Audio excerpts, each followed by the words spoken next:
moi, j'ai envie de dire aux marques qui surfent sur cette thématique, mais surfez, allez-y à fond, en fait. Vous êtes encore pas nombreux. Bah non, mais c'est vrai, en fait, il y a un potentiel de développement qui est énorme au niveau du sport féminin, bien plus grand, en fait, maintenant que je le dis à chaque fois que je croise quelqu'un, je dis, mais en fait, vous vous rendez pas compte, l'avenir, c'est le sport féminin. En fait, maintenant, il y a une potentialité de développement qui est bien plus grande de la part des athlètes féminines et du milieu du sport féminin que du côté des mecs, en fait.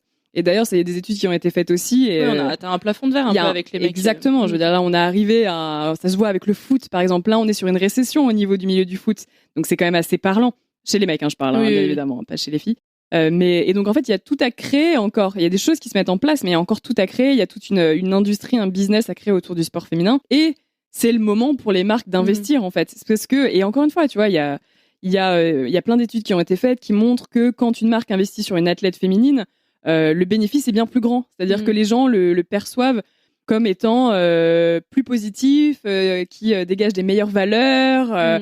Et donc, en fait, et d'ailleurs, le taux d'achat, après, de conversion d'achat, il est plus grand aussi.